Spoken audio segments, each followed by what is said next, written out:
Nadir et RFO Réunion, avec le concours de l'Europe et la région, présentent les nouveaux défis.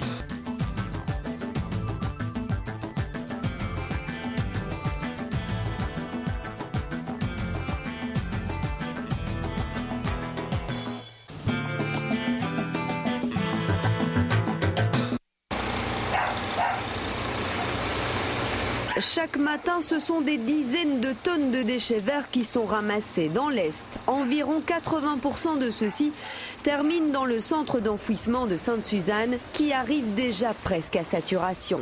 C'est pour éviter cela que depuis 2 ans, un projet est mené conjointement par la CIREST et la compagnie thermique de Bois-Rouge.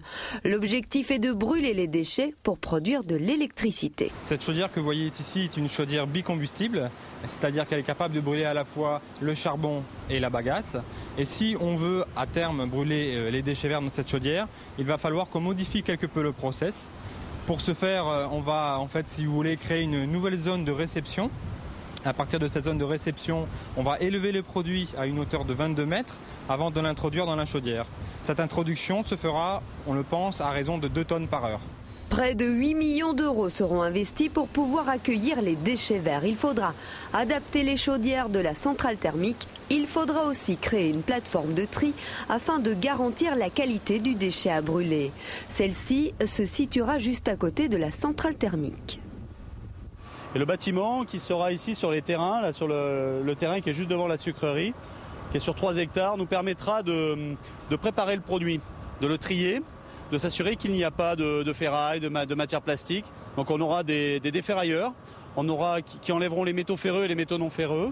On aura une chaîne de tri manuelle avec des personnes qui trieront le produit. Et à la fin, ce produit sera encore broyé une nouvelle fois pour qu'on ait réellement un combustible. La CIREST est maître d'ouvrage de ce projet. Nous allons négocier avec Bois-Rouge et nous allons déléguer à Bois-Rouge tout ce qui se rapporte à l'investissement et à la gestion de cet outil de brûlage des déchets. Nous sommes investis et il était naturel que nous investissions puisque c'est ici que nous avons le plus de déchets verts. Sur le territoire Est, 50% des déchets, ce sont des déchets verts. La valorisation énergétique des déchets verts devrait à terme permettre de produire 1% de la production locale d'électricité. Elle permettra également d'économiser 10 000 tonnes de charbon par an. La CINOR viendra compléter les apports en déchets verts de la CIREST et 7 emplois directs seront créés. On était sur les trois échelles en fait là. De l'autre côté de l'île, ces hommes sont eux aussi en train de penser le futur. L'objectif de notre département est de devenir autonome en énergie d'ici 2025. Pour cela, plusieurs pistes sont étudiées et notamment celle des énergies renouvelables, avec par exemple le photovoltaïque. Le problème, entre guillemets, du photovoltaïque, c'est que c'est une énergie intermittente. Et on le conçoit très bien en disant qu'on va produire de l'énergie la journée grâce au soleil. Par contre, la nuit, on n'a plus d'énergie. Le problème, c'est qu'on a également des besoins nocturnes en électricité. Et donc, du coup, on a du mal à faire une adéquation entre production et consommation. D'où l'idée de faire intervenir ce qu'on appelle le stockage de l'énergie pour pouvoir stocker le surplus d'énergie pendant la journée, par exemple, pour pouvoir le déstocker pendant la nuit. Et ce stockage d'énergie pourrait passer par l'hydrogène. Rappelez-vous vos cours de chimie et notamment l'électrolyse de l'eau. Le principe, le courant électrique sépare la molécule H2O en hydrogène et en oxygène. L'hydrogène peut alors être stocké et sera ensuite retransformé en énergie via la pile à combustible. C'est vrai que nous, on avait mis en avant l'hydrogène dans nos travaux parce que la production d'hydrogène se fait à partir d'eau. Et effectivement, les ressources en eau douce à La Réunion sont suffisamment importantes pour qu'il n'y ait pas de problème de mobilisation de la ressource. Mais effectivement, à l'heure actuelle, on ne sait pas si l'hydrogène est une solution miracle ou adaptée à La Réunion. La première étape est donc de déterminer quel mode de stockage sera le plus adapté chez nous. Pour cela, l'ARER, le commissariat à l'énergie atomique et un représentant d'une grande marque de piles à combustible se sont réunis chez nous pendant 2 jours.